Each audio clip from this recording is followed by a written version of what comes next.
for the year. My name's Daniel, and we've got Nick on the other side. And sorry about the late, what has it been, like hour and 15 minutes? We're supposed to start 4 o'clock. Yeah. Due to technical brain malfunctions, maybe, or something like that. Yeah, computer brain malfunctions. This is why we're a bit late, but anywho, we might as well get started.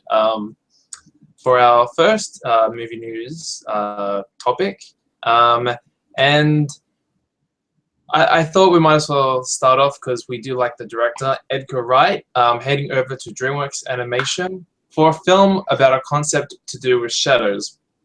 Is that Me and My Shadow being brought back? See, I knew you would say something like that. Apparently, I thought it was Me and My Shadow because that had a release date, and then they pushed it back into development again. And I thought that this was yet again. I thought it was going to be like similar to Good Dinosaur. They've got a new director. They're pretty much starting back to scratch with the movie again. But apparently, it might not be that. Apparently, this is a completely different thing. So maybe it's a world of shadows now instead of a man who can communicate to his shadow or something like that. I remember about the synopsis of the film, so I don't know. It's not clear. It's probably a bit like Frozen, Snow Queen, or whatever it's called. It was probably Me and My Shadow being repurposed for this film. So, like, it was in development hell, probably was saved by Edgar Wright, and then whatever. Maybe that's my Although theory. we don't know if he saved it yet. We know what happened to Ant-Man, so this is like another major. This is opposite Ant-Man. This is instead of Edgar Wright like leaving and abandoning, well, not abandoning, but being fired basically, and this is him coming on to save something in development hell. So obviously, I don't think you could call Ant-Man in development hell when Edgar Wright left it, but it was definitely going through bumpy. Considering movies that changed director midway through production, Ant-Man turned out pretty good, I think. Like a lot of movies that have changed director don't turn out so good. You can see the change very obviously. I think it's been repurposed so much, Ant-Man, that you've it's got a completely, like, the script's been rewritten so many times by like Paul Rudd and Adam McKay and all that. You get this like completely different film probably to how Edgar Wright would have done it, which is not a good thing. Like Edgar Wright's, I'm sure, would have still been amazing, but it's not necessarily a bad film that we got out of it. I think it's actually still a great film. So I think that maybe this is Edgar Wright doing the opposite, whereas he is the one coming in, rewriting stuff, making it his own, and we still get a great film out at the end of it, hopefully. Maybe it would have been a bad one before he took over. Who knows? Mm-hmm. Yeah, this is all based on the assumption that it was Me and My Shadow to start with. Yeah, I'm assuming it is Me and My Shadow, but then again, it might not be what Me and My Shadow was originally going to do. So it might be a completely different, probably just scratched it all again, and they might use parts of that original concept. Just like Frozen was completely repurposed. Just think and Good Dinosaur. Good Dinosaur. I don't know how much of the Good Dinosaur story changed. I guess it's too early for that information to be released. But like Frozen, I know Elsa was supposed to be the villain instead of a sympathetic character. So that was just that. And that was a late development. Like earlier on, it was supposed to be an adaptation of the Snow Queen. So there's a precedent for movies changing a lot. So I wouldn't be surprised if Me and My Shadow is one of those that's been changed heaps. Not that it was particularly something I'm interested in, because DreamWorks has had ups. Like, their original films can not always be so great, like Home. Yeah. Although I was intrigued by the concept they had, where it was like they have all the humans are 3D and the shadows were 2D. I really liked sort of just a different sort of film, sort of maybe like Peanuts, where they combine. Is that not going to be the case for this one, or is that? Don't know yet. It could still be. And it sounds Edgar Wright, so yeah. Maybe he keep that idea. Yeah. Yeah, it'll be interesting to see what he brings with an animated film, as we don't know what we've only seen live action, but yet his films are so visual. Yeah, it'll be interesting to see what he can bring with that animation. And it's a good move from DreamWorks Animation as well, because they need something. They need a strong director to come in and make. They need another How to Train Your Dragon. What? They need another How to Train Your Dragon. They need another critical success. Yeah. Yeah, they need another Dragon or Croods. That's what they need right now. Croods, well, to a lesser extent, but yeah. Well, out of all their original films, Croods stands out the most in the recent couple of years. It's like the only. Besides that, and How to Train It. Oh my god! Besides that, and How to Train Your Dragon, it's the only films that haven't lost money on yet. So recently. Our next story comes from actually today, where for the first time in Mission Impossible's 20-year history, a director from the previous film is coming back for a new one, as Mission Impossible Rogue Nation's director Christopher McQuarrie, I think that's how you pronounce his name, has confirmed on Twitter today that he's coming back for Mission Impossible 6, as it was rumored last week, or 2 weeks ago. So, Nick, what do you think about that? Good choice? Oh, definitely a good choice. Definitely a great director for Mission Impossible. But there's that little niggling kind of annoyance that it's a break with tradition, and that Mission Impossible should have passed to a new director every single installment, because I like seeing the fresh interpretations. Of course, we're going to get a bad one eventually, but maybe they're trying. Maybe there's already been 2 bad ones so far. Yeah. What, the second and third one? I like the third one. Anyway. Well, I've never seen the third one, but I do hear people say it was really good. I really need to check that out, because I know that was J.J. Abrams. I really need to check that out. The second one was pretty ordinary. I didn't like those 2 films. Anyway, so I think Mission Impossible's got a very clear identity now that's separate from other spy franchises, and I think Christopher McQuarrie realized that.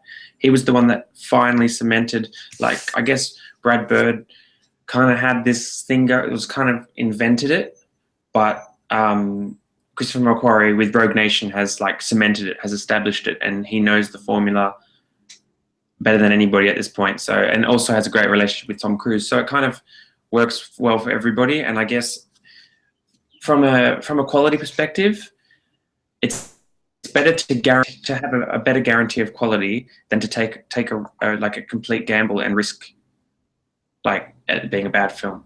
I like risk taking, but not when you can have basically assured quality, if that makes sense. When don't shoot me if it's bad, but it's not always, a returning director doesn't always mean it's going to be good. Look at Spectre, but see, hopefully this is not Spectre.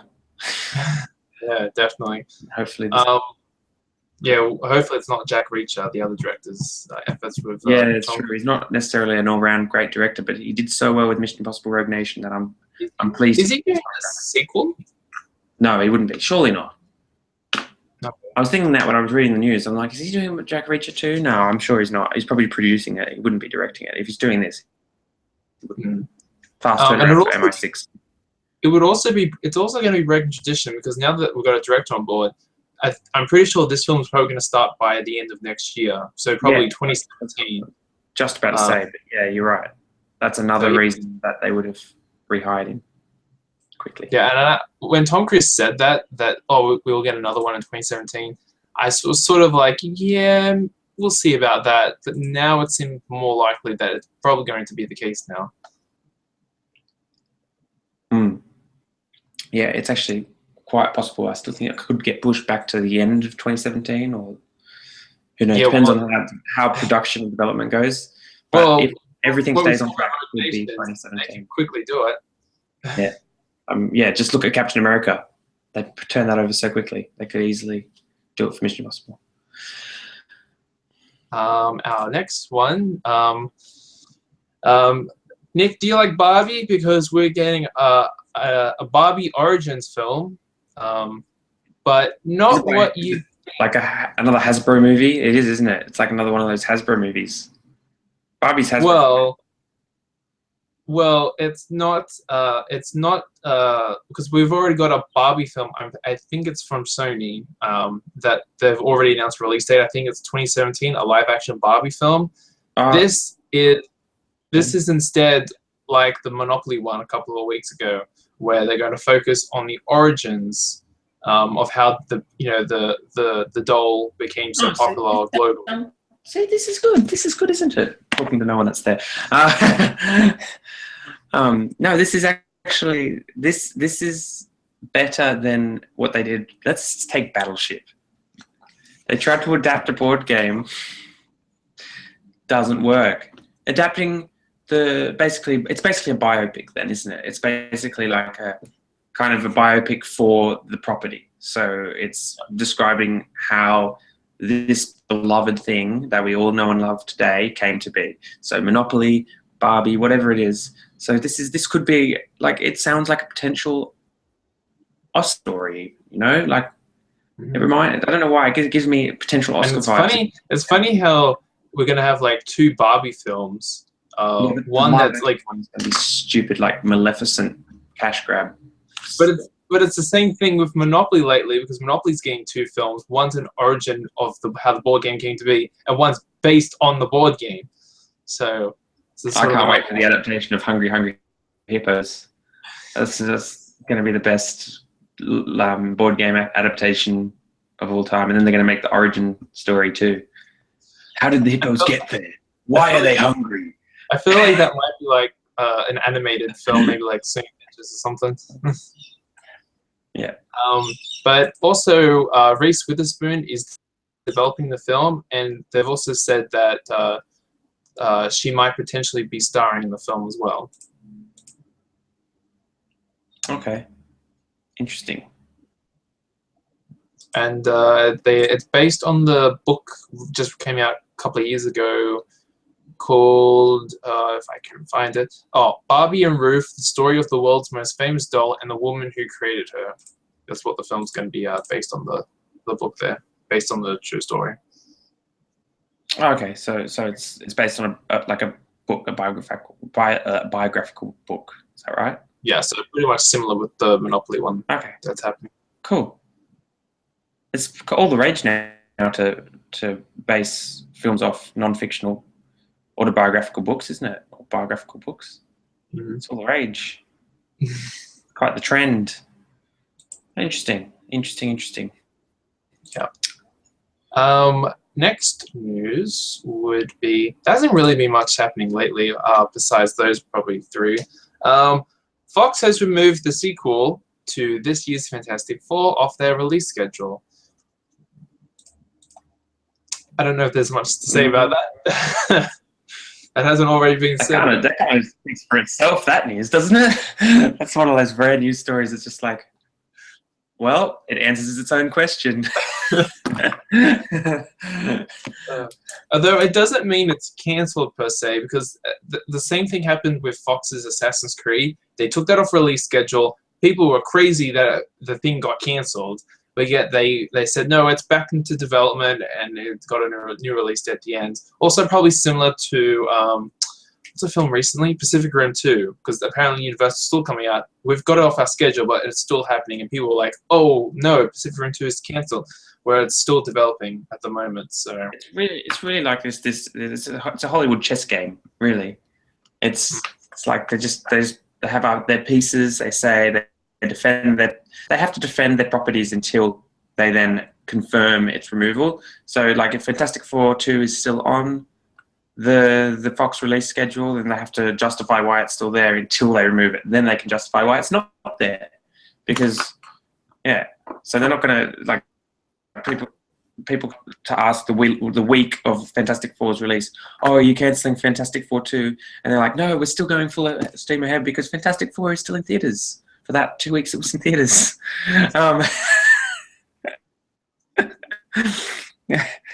Anyway, so wow, I can't believe how much of a train wreck that was. And people were going, wow, it's so different in trailers, marketing. You're not giving it a chance. People have to just wait and see. And everybody was right.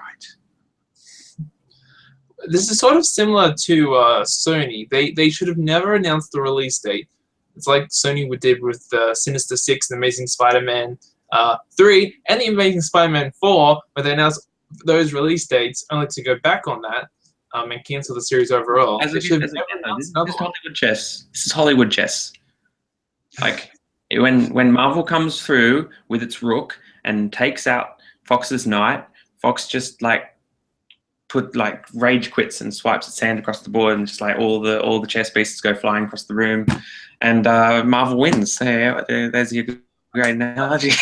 I love your term. You have to remember that whenever this happens again. Calling it Hollywood chess now. Yeah, Hollywood chess. New term was born.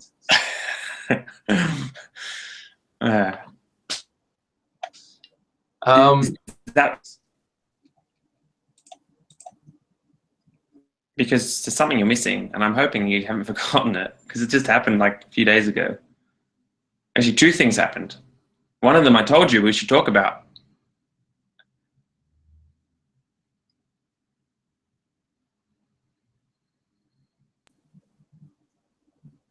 I seriously, I do not know. Okay, you just like you just froze for a second, so I had no idea what you were saying. So just say with that bit again. You have no idea? Yeah, I have no idea. Just go ahead and say it. Okay. All right, I'm going to create two news stories. Okay, first one is the opening of Mockingjay Part 2, which we don't talk about box office, but I did say to you last week when we saw Part 2, I said, well, we should talk about what the opening of Mockingjay Part 2 means. Like, so. But it sort of has yeah, like sort of come back at least. It has. That was just a smaller drop. It's basically just, for those who don't know, Mockingjay Part 2 opened with just over $100 million on the weekend before last at the US domestic box office, and that is a huge, like, for Hunger Games, which was such a popular franchise for the first two films, it's such a huge drop so quickly, and it's especially considering that it's a Part 2, like it should be higher. Like if it's not just America. Yeah. It's down. I think it's down most countries around the world as well. I know it was the lowest. I think it's like one of the lowest openings in Australia as well, or at least for the previous two films. I can't remember what the Hunger Games got the first one, but the first one was about 100 and it broke the record at the time. I got 152 in America, the first one. Yeah. Then 158 for Catching Fire, which both of those the highest opening weekends for March and November respectively. Yeah. And then the other one opened about 121. 121, which should be the lowest gross. A Part 1 of a film should be the lowest gross of a franchise, really. When you think about it, it's just all set up. That's what I thought. That was the reason for the drop, because it was coming off Catching Fire, one of the best entry in the franchise, and I thought that was the reason why the drop, because both Harry Potter and Twilight also suffered drops from their Part 1. So that's one reason. That was a reason not to worry. Like, oh, it's not losing popularity as a franchise. People are just going to wait till the DVD and then watch it before Part 2. All right, watch it before. I wonder if the 1 year gap hurt it, because when you think about successful Part 2s, they've been about 6 months apart, except for Twilight. Well, okay. The one successful Part 2, Harry Potter, was 1 year apart. It was 6 months apart, and Hunger Games was 1 year apart. And I just wonder if that hurt at any point. Did people forget what happened in Mockingjay Part 1 and not care? Maybe, but I still think at least for Harry Potter, like you see Part 1, it was really good. And then you like, oh, I only have to wait for another 6 months now, and then I get to see Part 2. Like the hype is still there after. Being so fresh. Anyway. And it's funny how no one's done that again. Like for at least Part 1 and Part 2, Warner Brothers I think did the best job to put Harry Potter only like 6-7 months away from each other. Maybe it was hard. Maybe that was a really fast turnover. Maybe it was like, look, think of all that footage that it would take so long to make a full movie out of. You could, like, from going from like even if you filmed it all at once, you still have to edit it together, like a full 2-hour movie. It's like I'm sure they couldn't have done both of them simultaneously. So pretty much as soon as part 1 was released, they would have been going straight into editing part 2, and then the release. It's really hard. It would be really hard to turn that around. So maybe that's one reason it took them a year. And what's even more interesting, that Twilight, New Moon came out in November of 2009. Eclipse came out in June 2010. That's even shorter between the Harry Potter gaps. And then Breaking Dawn Part 1 didn't come out till November 2011. So there was a humongous gap between that, and still Part 1 still did really good. Yeah, Twilight was a different beast. Twilight, they were all completely different. They were all completely different. They had completely different audiences, all 3 of them. And it's interesting to see how the audiences reacted. And I think quality, not so much Twilight. I think Twilight was really just about the romance angle and the teenage, especially girls. I don't want to stereotype, but it's teenage girls being completely lost with Twilight in the same way. A lot of them are obsessed with One Direction and stuff like that. I think that appeals to that same audience. Hunger Games is supposed to be span. It's young audience, but it's supposed to span girls, boys, everything. But I feel like it relied so much on the quality of the films as well. And I feel like part 1 just didn't live up to the quality of Catching Fire and the first, and so therefore people lost interest. Maybe that might explain it. Also, it might have been a bad, might have been a crowded kind of year as well. Like with all the blockbusters this year, I think that might have also had an impact. Last year was so dead. There was hardly any blockbusters last year. This year we've had so many. That doesn't really explain it though. Catching Fire in its second weekend was coming off the beast that it was, Frozen, and they both did extremely well. It wasn't a beast yet. It wasn't, but it wasn't. It was nearly. It didn't. It wasn't. It came out the same weekend, I believe, if I remember correctly. And no, Hunger Games came out the week before. Hunger Games. Okay, right. I'm corrected. It should have been like that. If Frozen, if everybody knew how popular Frozen was going to be, Hunger Games Catching Fire would never have made as much money as it did, right? But no one knew the cultural phenomenon. Frozen got its gross through word of mouth. You don't get word of mouth on opening weekend. You get word of mouth on the long run, and that's why Frozen stayed in the top 10 until March, until it came out on Blu-ray. Imminent Star Wars is a big factor, I think. Star Wars just a couple of weeks away is a big factor. Everybody is safe. Anyway, enough seriousness. The other, if you want to add anything, do you want to add anything about that? No, I think that we've pretty much covered all. I think that's really fascinating because I was really surprised by the gross, and I thought it was, rather than discuss it with you in detail and away from this, I thought that Talking Film was a good platform to discuss this. So the other thing that I can't believe you actually forgot is the trailer for Civil War dropped this past fortnight. Oh yeah, I forgot about Zootopia. We have to discuss about that. That's right. Civil War. Both trailers came, but the Zootopia one was more of a TV spot. I don't know what that was. Anyway, so Captain America: Civil War was really just a teaser, really, wasn't it? It was just like a bit of a few different shots of different things. It wasn't really a proper trailer, but not to the same extent that Age of Ultron was, maybe. Age of Ultron's first trailer, that was a proper trailer straight away, but this is more of a teaser. But I really liked it. I don't know about you. I liked it. I don't think it was as great as what people are like saying. Oh, it's like the greatest trailer of all time. I don't think it was. They always say. But I liked it though. I liked it. I don't think it got like extremely like interesting until towards the end though.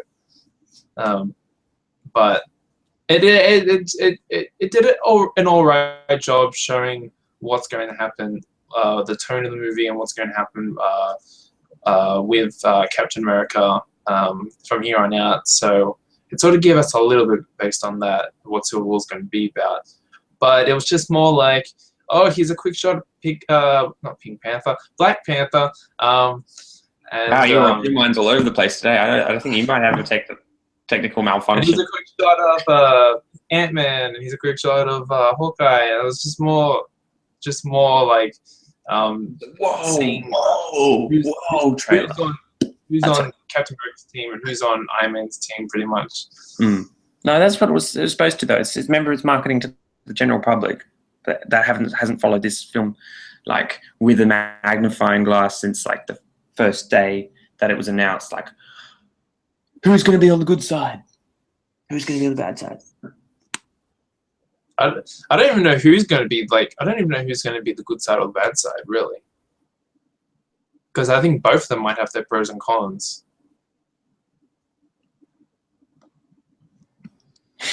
You at that? Yeah, I just thought there might be answers to who's on Captain America's team in the camera, but I couldn't find them.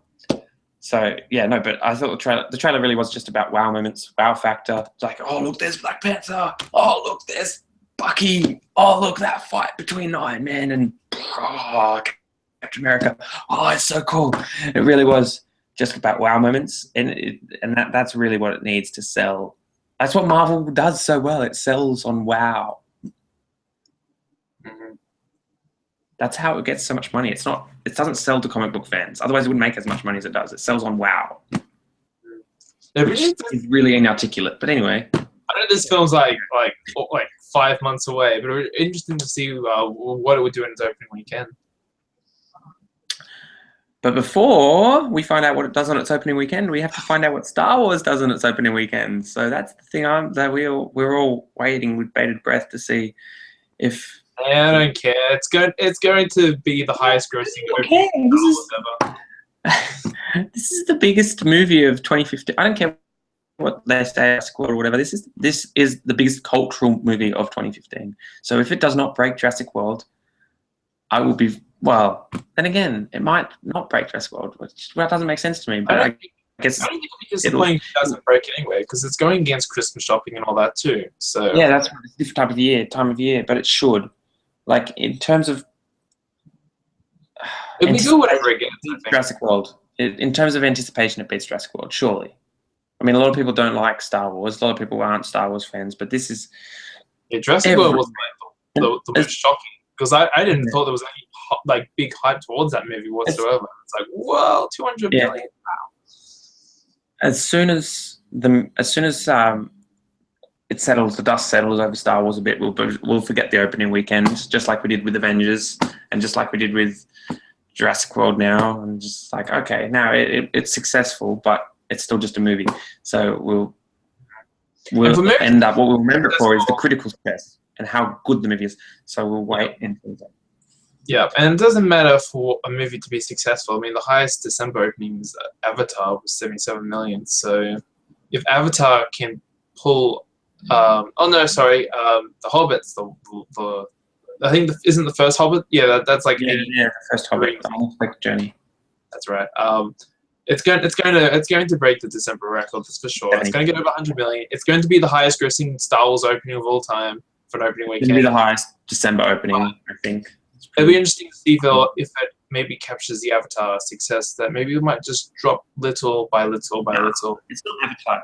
It's not. That's one thing I'll say. It is not Avatar. It could become the third highest grossing film of all time. It will not become the second or the first.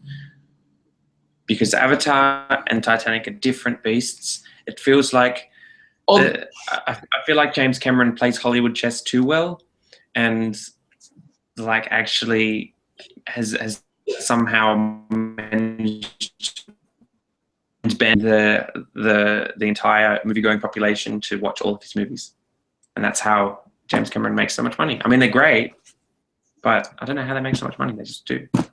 I want to talk about the Hollywood chess here. Technically, Jurassic World is number 2. If we want to go sort of accurate sort of thing. Titanic's only number 2 still because of the 3D re-release. Jurassic World would be number 2 if it wasn't for the 3D re-release. You got me. You got me. That is a good point, but it does depend on what gross you take. So officially, it is the third highest grossing. Officially.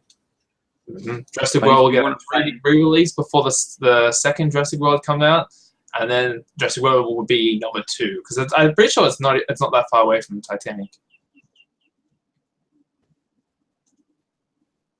Yeah. Numbers. Except then the more the numbers, people's jobs depend on them sometimes. But that's okay. We'll just pretend the numbers.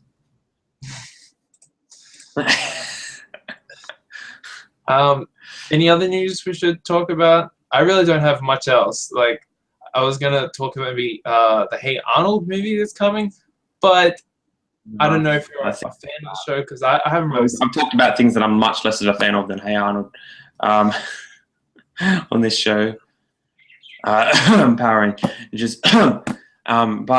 oh, look, I see it die in his eyes. When I say that I'm not interested in Power Rangers, his eyes just die. Yeah, don't they? Yeah. Cool. It's like my top 2017 movie there, Power Rangers. Over Cars 3 any day, that one. Cars 3, his most anticipated movie of all time. Get out. Okay, now we're really digressing. I can't remember what we started talking about. Oh, Hey Arnold, yeah. No, yeah, I don't know. See, most of these movies that we talk about I won't even see, so it doesn't really matter. Well, this one's a TV movie, but That's definitely they're bringing back Hey Arnold to resolve the unanswered question of what happened to Arnold's parents. So some questions don't need to be answered. No one asks what happened to Ash Ketchum's dad. No one asks. It's just accepted. Well, the Pokemon's still going, so it could address it, and they've sort of actually they were going to address it through I think the Pokemon Chronicles, but they didn't. They dropped it, so yeah, they shouldn't. They were at one stage. Mysteries about just being left mysteries. So technically, he might have a father, but they just dropped the whole father idea. Can you imagine if it's like Hey Arnold's parents died in a car accident? That would be so depressing. But then again, I don't know how they're going to solve it. It's like it would have to be a depressing one though, because why have the ending with Arnold's child, like when he's growing up? It'd be interesting to it'd be weird if they just left him or something. Yeah, that'll still be depressing. Well, I think that's it for today. I think I can't top that. Let's just leave it at that. Drop the mic. Yeah, that was an interesting episode. I can't believe it's the last one. We should end with a bang. I think we ended with we should add like some special effects or something. You should, if you've got control over like special effects, like confetti. Can we make confetti sprayed at the sides? Or just wait. I don't have that power unless Google supplies it. 5 minutes, I'll make my own confetti. 5 seconds. Okay, you can't really see that. Look, confetti. There's a teared up train ticket. But anyway, so that was. What? That would have been good if the webcam wasn't just frozen on you doing like that. It's good on my screen. Oh, it's like it stopped when you did that. So we got like that, and then it just showed you your ticket close up. That's all we got. Okay, all right, we'll try again. Confetti, yay! Did they get that? Yeah, we got that one. Okay, good. Okay, now you can edit out the other part. Oh wait, it's live. Damn it. All right. So for those who are still tuning in to this nonsense at the end, and I have enjoyed this very much, and so yeah, so there will be lots of surprises in store for next year. I'm sure lots of great movies, many of which I probably won't see, but yeah. What do you think is going to be for next year? What do you think we're going to see? More about Disney? we'll get a Frozen live action that we've always been talking about this whole year. We might get that next year. It could be anything. That's what we're all gonna like. Or we might get Saving Elsa, a biopic of how they changed the ending of Frozen in a Saving Mr. Banks sort of way. Ooh. No, it sounded interesting until then you mentioned Saving Mr. Banks, and I lost interest. So with the name Saving Elsa, I think that would be good. It'd be better than Finding Nemo. Okay. Which there is a sequel to next year, which we will find out if it's good or not. But hopefully we'll find out the release date for the sequel. We still don't know when that's coming out whatsoever. What? Finding Nemo? Oh, Frozen. Oh, I thought you were talking about Frozen. No, I'm talking about Finding Nemo. There's a sequel coming out next year. Did you not know? It's called Finding Dory. There you go. Learned something today. Oh, I knew that. Thank you for telling me that. I'm pretty sure the last... This is it. News brought directly, up-to-date information directly to you. Wait, Even though we talked about the trailer the last show. I must have a mind like Dory. I just forgot all about it. Like, that's going to be interesting. How does the protagonist of a film have short-term memory loss? Like, I don't know. We'll see how that works. Mm-hmm. How can we root for characters like that? Well, I guess we should have ended like 5 minutes ago. Yeah, we should have ended, but this is the bonus. This is for those dedicated, the faithful. Those who are still watching now or tuning in now, talking about anything. All right. Okay. Until next time. Oh, we're just gonna not talk about what we're doing in the next 2 weeks. What are we doing? I'll just like talk. I remember now. Okay. You talk about it because you know better than me. In the next 2 weeks, instead of doing our talking film live broadcast, we're going to put a highlights video on that I've been working on, and I'm sure Nick would love it because it's 90% him of all his antics on the show. Which is embarrassing. I'm not that funny. So that will be up instead of our usual live broadcast. And we'll also, next month, we'll do a live broadcast for the film awards that we do every year, where we'll do a nominations one and we'll do a winners one as well. Not sure about the date, but we'll let you know sometime this month on our Facebook page. So if you want to know that and you haven't already liked it, like our Facebook page at facebook.com/everythingfilm, where we put reviews, news, and Tuesday trivia. I think it's actually Trivia Tuesdays, but we'll skip that. I'll just stay tuned. You know, if you're missing it, you're probably just like scrolling through your Facebook feed too fast. But yeah, so until I believe we're going to probably come back March next year, which will be our 1-year anniversary of Talking Film. So stay tuned for that. So until March, bye for now. Until next time.